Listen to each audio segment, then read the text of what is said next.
Boa noite, queridos irmãos. É com muita alegria que nós estamos aqui retomando as nossas atividades, mais uma vez, agradecidos a Deus imensamente, né, pela rica oportunidade e a alegria de estar compartilhando com todos vocês, os nossos confrades do SESOM e todos os outros irmãos que estão aí participando conosco neste momento. Eu estou com a incumbência de falar sobre o Evangelho segundo o Espiritismo. O capítulo é o 10, ele tem como tema Bem-aventurados os que são misericordiosos. E nós vamos começar falando sobre, na verdade a gente vai se fixar mais na indulgência, mas nós vamos fazer um traçado aqui em linhas gerais do capítulo como um todo e nos pautando na questão 19, que pergunta, do próprio capítulo, que pergunta como ninguém é perfeito, ninguém tem o direito de repreender o próximo, e também a 20, que pergunta se é repreensível observar as imperfeições dos outros, né? Então, eu gostaria de começar falando que essa passagem do Evangelho, essa parte do Evangelho segundo o Espiritismo, ele é uma das partes que desenvolve o livro 3 de O Livro dos Espíritos, que fala das leis morais, e essa lei é a lei de amor, de justiça, amor e caridade. Então, bem-aventurados os misericordiosos, é o título deste capítulo 10, e esse evangelho, ele é norteado pelo evangelho de Mateus.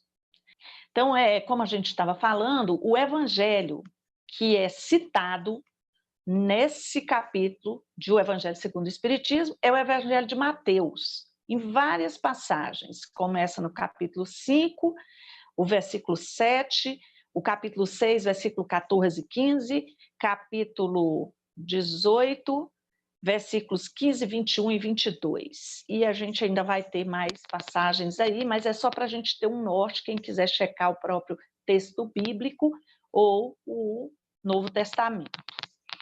Nós vamos falar, então, como o tema é Bem-aventurados os que são misericordiosos, nós vamos falar de um conceito que tem nesse próprio capítulo sobre a misericórdia.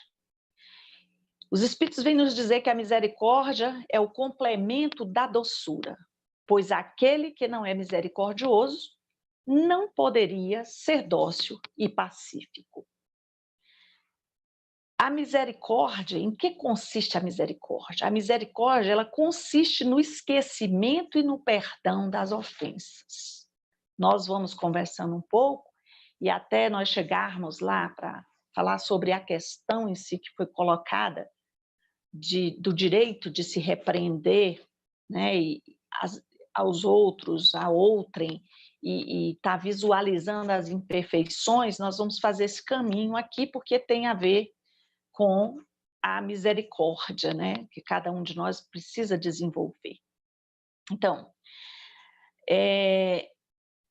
esse capítulo, né, ele traz várias etapas, ele é um capítulo extenso, e ele vem trabalhar em nós, passo a passo, o desenvolvimento dessa misericórdia, através das partes, por exemplo, a primeira parte que vem após o texto extraído do Evangelho de Mateus, vem falar da reconciliação, né? Ou seja, reconciliar-se com os seus adversários. E aí alguém fez esse estudo, né?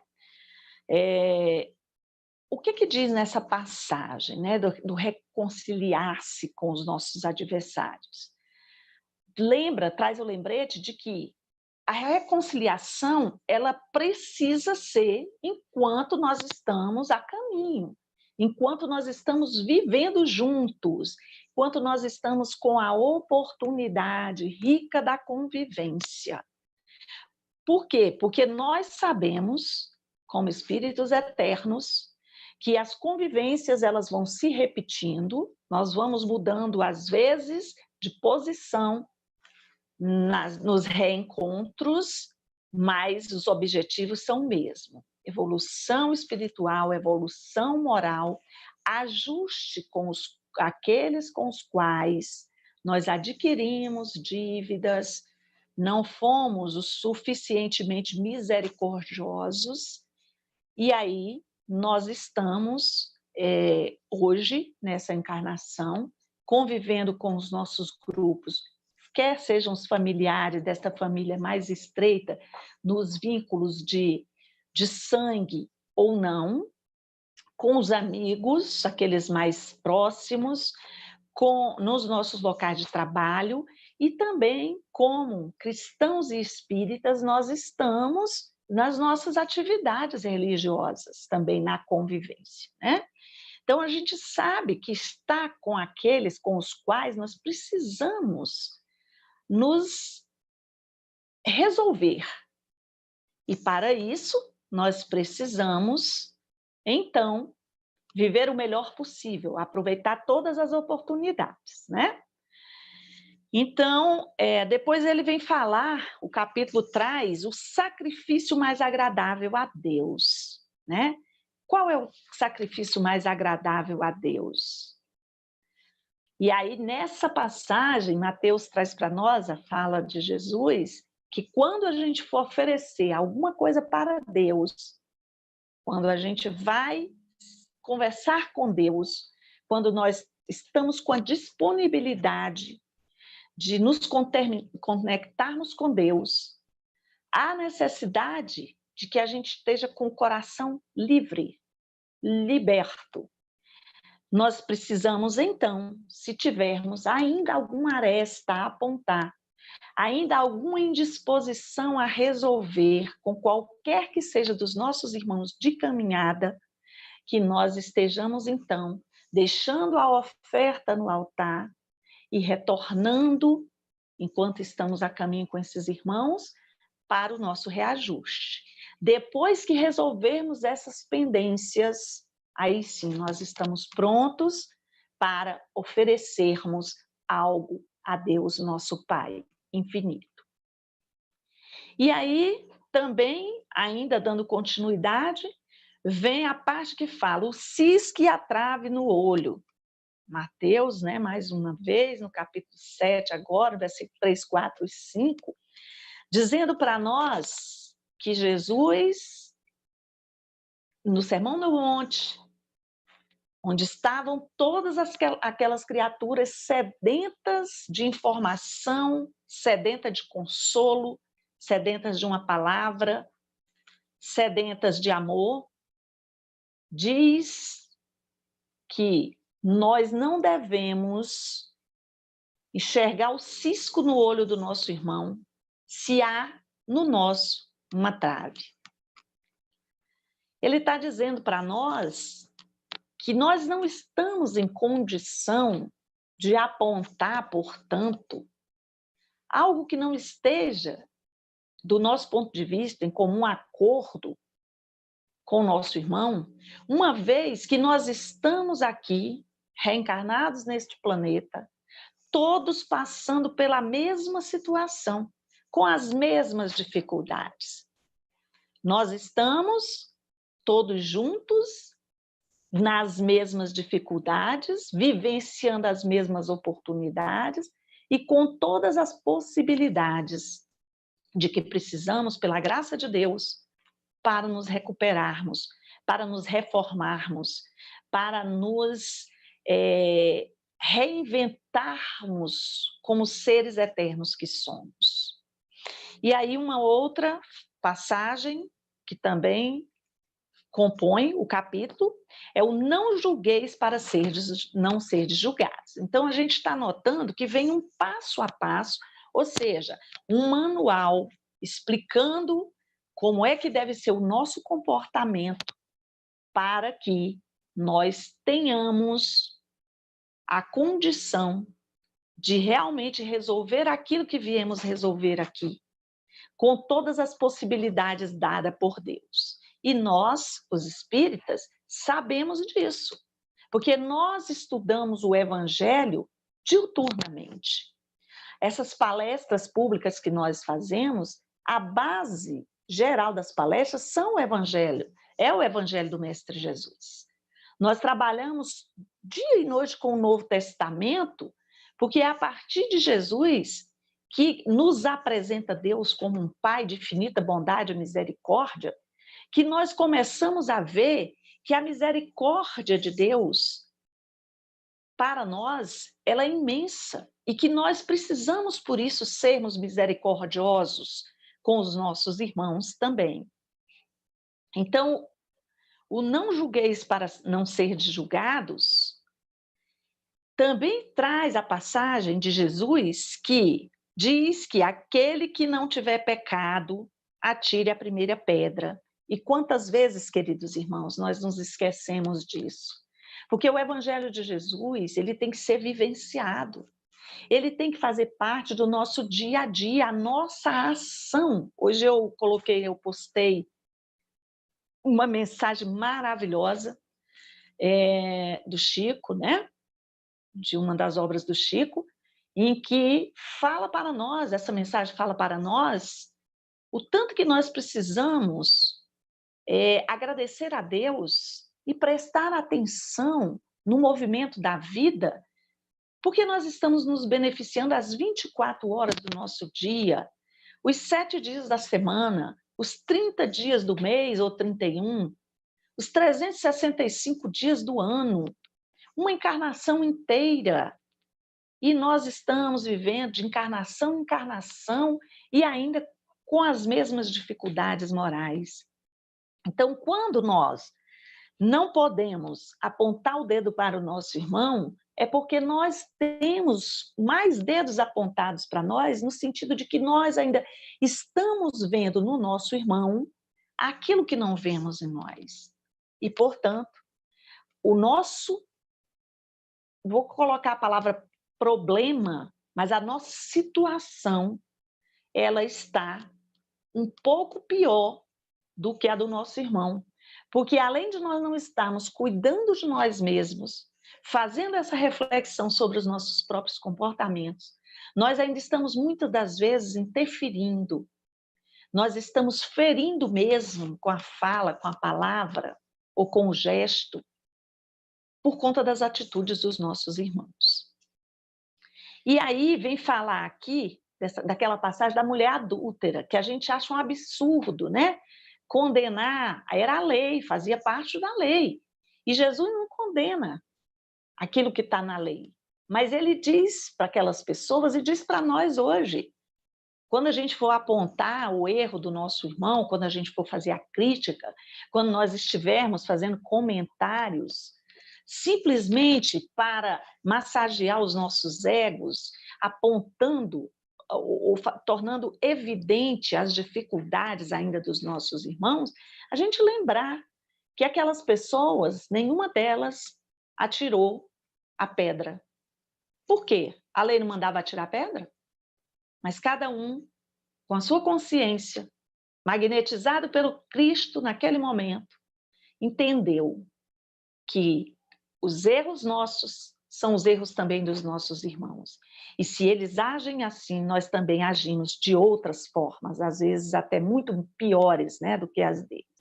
Então, nas instruções dos Espíritos, ele traz a questão do perdão das ofensas. O Espírito Simeão, esse texto é de 1862 e vai ter uma sequência aqui que tem Paulo Apóstolo, 1863, e tem um espírito que é um protetor, denominado José, ele dá o nome de José, que é de 61.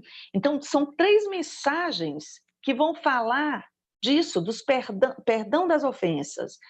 escutai essa resposta de Jesus e aplicai-a a vós mesmos. Qual é a resposta que nós estamos falando aqui?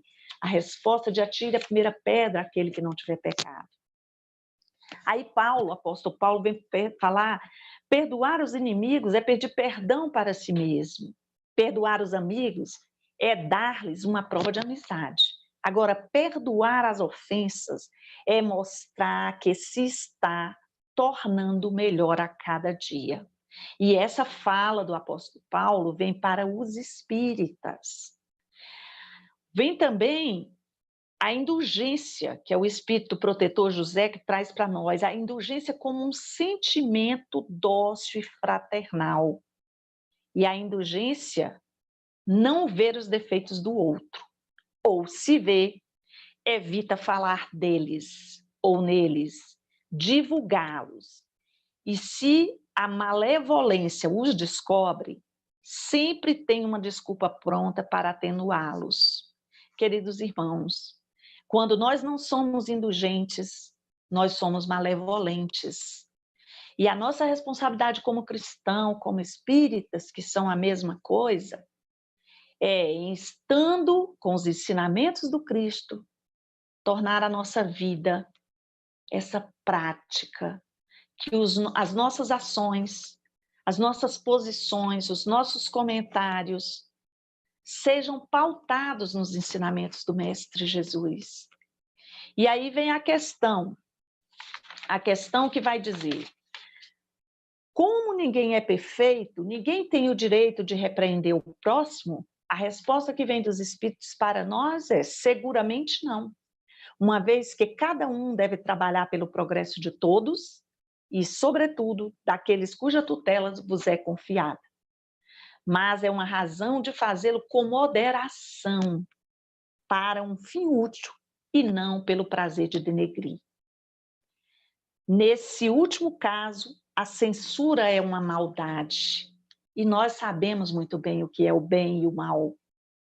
Quando nós censuramos para massagear o nosso ego, para dizer, evidenciar que o nosso irmão está fazendo o errado, nós estamos apontando e estamos dizendo também que, olha, eu não faço assim, eu não faço mais isso.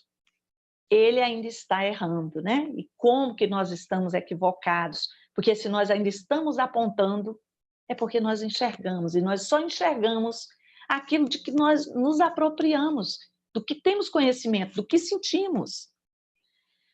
No primeiro, né, que é a razão de você agir com moderação, a gente tem o dever, né, e a caridade manda a gente cumprir isso com toda a cautela possível, com amor, com a indulgência, porque nós vamos conversar. E aí a gente tem que lembrar que o Mestre Jesus recomenda que se a gente tem alguma contenda, a gente chame aquele com o qual a gente tem a indisposição a sós e converse com ele. E depois disso, se a gente conseguir que ele nos ouça, nós teremos ganho aquele amigo. Então, a questão 20, para finalizar, ela pergunta, é repreensível observar as imperfeições dos outros quando não se pode tirar nenhum proveito disso, mesmo não as divulgando? É bom que a gente preste atenção aqui, porque está bem atual isso, nós estamos vendo na mídia o tempo inteiro esse movimento dentro desse isolamento social, as ações de todas as pessoas, né? E aí a gente está tomando partido, muitas das vezes, a gente está defendendo quem está na linha de frente, a gente está acusando outros tantos. Então, olha só, é repreensível, então, observar as imperfeições quando a gente não pode tirar nenhum proveito próprio? Tudo depende da intenção. Certamente não é proibido ver o mal, quando o mal existe. Seria até inconveniente não ver por toda parte, senão o bem. Essa ilusão prejudicaria o progresso. Então, não é que nós não possamos ver a forma como a gente coloca, né? E aí ele vai dizer, ó, o erro está em fazer que essa observação seja em detrimento do próximo. A gente apontar, né? desacreditando-o desnecessariamente junto à opinião pública. E ainda continua aqui, também seria repreensível fazê-lo apenas para comprazer-se consigo mesmo. Então, quando a gente sente aquele gostinho, né? Porque a gente falou do nosso irmão que ele estava fazendo errado e que a gente se sente um pouco até vitorioso, né? Achando que já tem muito conhecimento, porque a gente já pode dizer que ele está fazendo errado. Isso aí nós estamos incorrendo em erro também, né? Porque, acima de tudo, temos que ser indulgentes para com nossos irmãos. E aí, meus irmãos, existe um sentimento que é o da indulgência, o da benevolência, que é também uma forma de ser. Depois de longa data, seguindo os ensinamentos do Cristo, servindo ao Cristo de Deus, através dos nossos irmãos. E existe tudo que está posto no mundo, todas as dificuldades do mundo. Nós é que precisamos decidir em qual lado nós ficamos. E já passou da hora da gente se posicionar e assumir essa posição. E hoje está simples para o cristão, porque nós não temos mais o medo de ser perseguido. O único medo que nós devemos ter é exatamente esse, de que a nossa postura dentro da sociedade, dentro da nossa família, onde quer que nós estejamos no mundo, não seja de acordo com a postura que o Cristo nos indica, porque nós nos dizemos cristãos, nós somos seguidores do Cristo, nós estamos aqui para fazer o melhor de nós, porque nós queremos ser pessoas melhores, precisamos ser almas melhores. E aí nós temos essa bênção do Evangelho de Jesus como remédio para toda e qualquer circunstância na nossa vida. Muito obrigada, meus irmãos. Nós aguardamos aí as respostas, as perguntas. Se tiver alguma, nós estamos aqui à disposição. E agradecer a todos pela paciência de ter nos ouvido. Tem aqui algumas perguntas, até do Sim. tema que você tratou, até bem interessantes, né? Essa questão da indulgência, né? Da gente ver o outro com mais doçura, né? Com mais amor. Não sei se foi Paulo que falou, né? Que vê os outros com olhos de amor, né? É difícil isso, né? Porque depende da gente, como a gente está internamente, né? Para poder ver o outro, né? E a pergunta foi o seguinte, né? Como ver indulgência? Como a gente não vê o defeito do outro, como ser bom sem parecer bobo, né? Assim, como é que você lida com essas duas questões assim? Como é que eu vou ser bom com o outro sem parecer que eu estou sendo bobo demais, né? Uhum.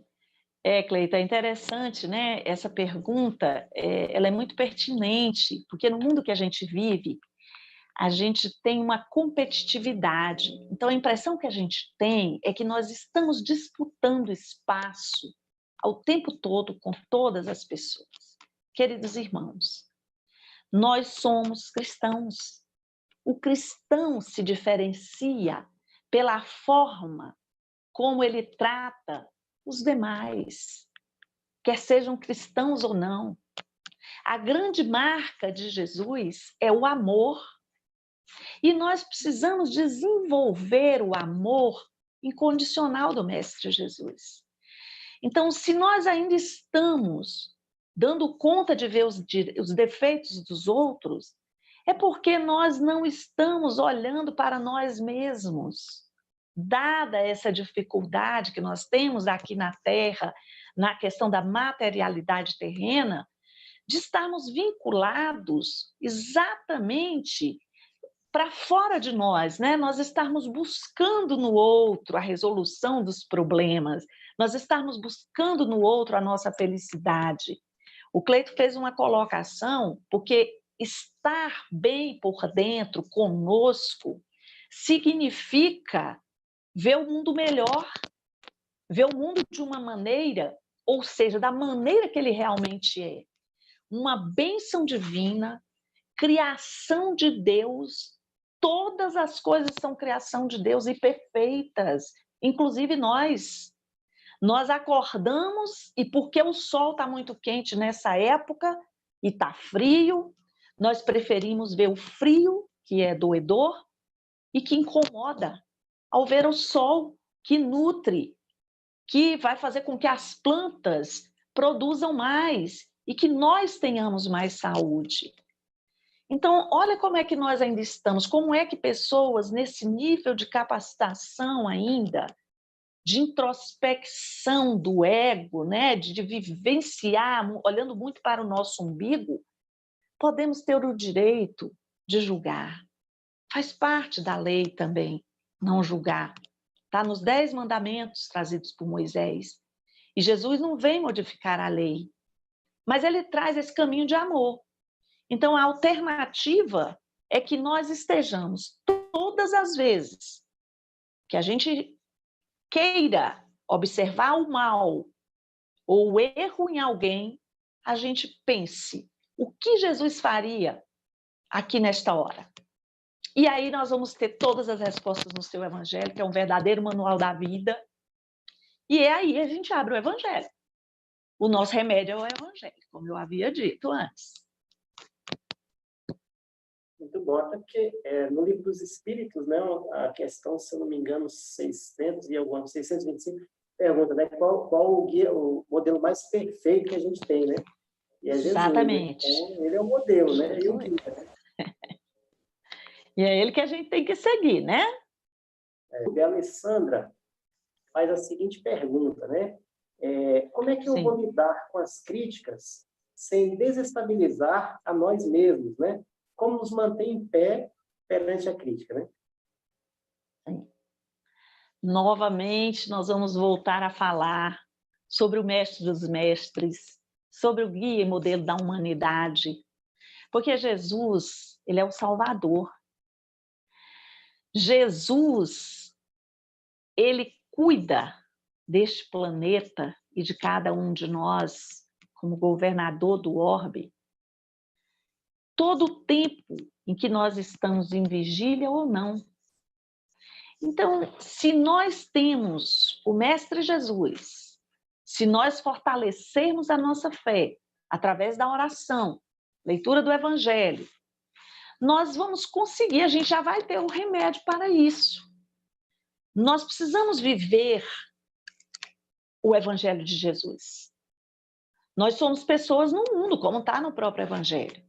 Nós somos seres que estamos aqui, somos materiais, temos necessidades materiais, mas as nossas ações, elas precisam ser pautadas no mestre que nós dizemos seguir. E as informações do Mestre Jesus, os seus ensinamentos, precisam fazer diferença em nós. Nós recebemos uma crítica.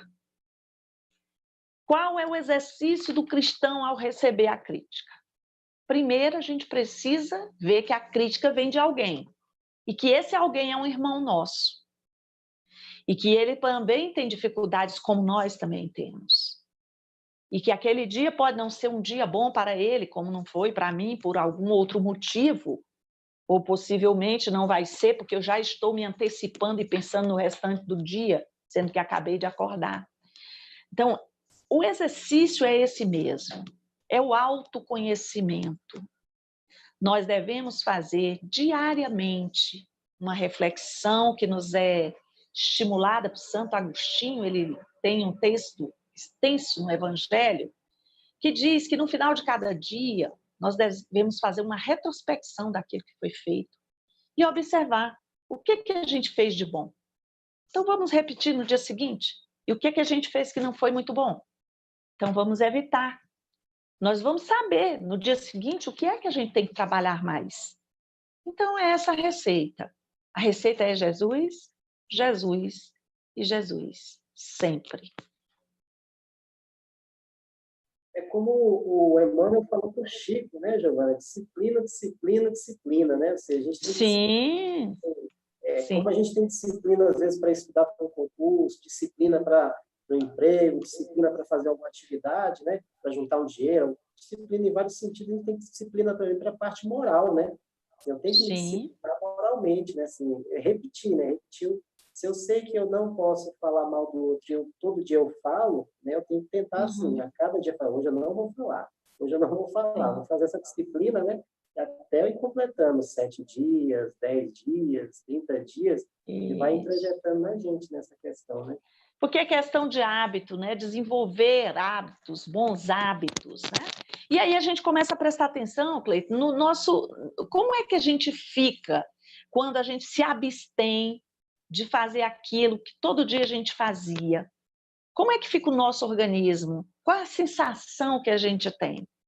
Porque quando você tira o peso, né, da maledicência, daquela observação que vai levar a gente a pensar em coisas que não são muito boas, dá um alívio, liberta.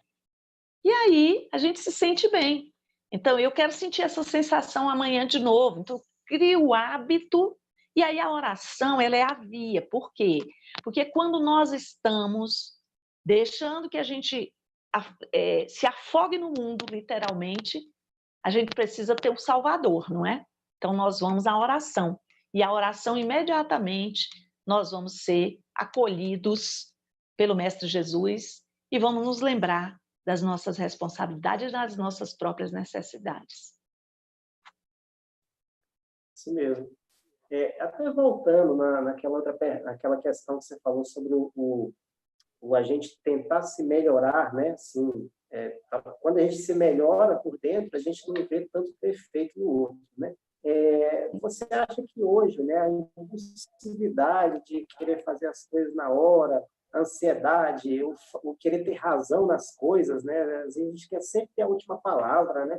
Falar assim, não, eu não levo desaforo para casa, né? Eu tenho que Sim. dar a última palavra. Isso tudo nos atrapalha, né? Assim, na questão do perdoar, na questão da gente ver defeito no outro, né? Como é que a gente lida com essas questões assim da ansiedade, da impulsividade, do querer ter razão, né? Cleito, a ansiedade ela é um mal do século, né? Eu acho que a ansiedade foi sempre o mal no ser humano, porque é isso que nos faz. Porque o que é a ansiedade? A ansiedade ela é uma emoção e ela te põe no futuro ou no passado. Porque pelo passado, você pautado no passado, o que aconteceu, você fica prevendo o que acontecerá. Então ela te tira, ou tira o foco do dia, do momento atual. Então eu não vivo nem no futuro, porque o futuro não existe ainda, e eu não vivo no passado, porque ele já passou. Nós começamos essa palestra às 19h45, o primeiro momento da palestra foi no passado. A gente não tem mais acesso. O que ficou dele, de melhor desse momento, é que a gente vai levar para quando? Para o dia de hoje ainda, porque amanhã é uma possibilidade apenas. Então, essa questão da ansiedade que faz com que a gente queira tudo muito rápido, muito às pressas, da nossa forma, mas, novamente, eu volto a falar, o cristão, ele tem que esperar em Deus. Nós sabemos que o movimento é todo divino. Deus criou leis perfeitas e nada, independente da nossa vontade, vai se alterar por conta dela. Eu quero que seja rápido, mas não dá para ser rápido. Esse momento que nós estamos vivendo agora da pandemia mundial, olha que interessante. A gente não parava um minuto, corria de lá para cá, daqui para lá o tempo todo, reclamando do cansaço, do esgotamento e ficava numa loucura. Quando foi que a gente pensou que o mundo pudesse parar dessa forma que tem parado? Nós pensávamos que isso era incapaz. Meu menino brincava aqui, outro dia eu estava até rindo disso, que ele dizia, tomara que não tenha aula, tomara que a aula não tenha aula num semestre inteiro. E um dia eu falei para ele assim, meu filho, isso não existe.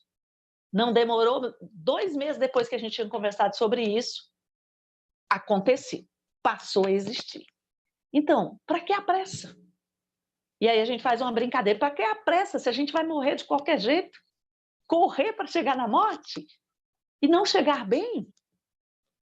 nós precisamos fazer essa introspecção, o autoconhecimento, a renovação interior.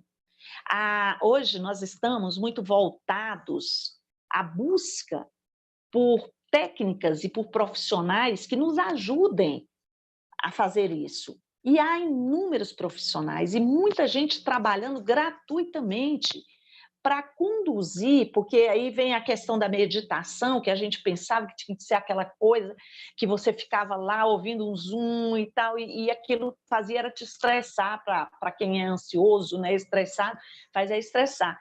Então, hoje a gente sabe que você pode estar lavando louças em casa e você está presente na lavação das louças, observando a espuma do sabão, vendo a água cair pela torneira, para que a gente possa lembrar que essa água, de onde vem essa água, como é que ela chega até ali, e quem fez essa água.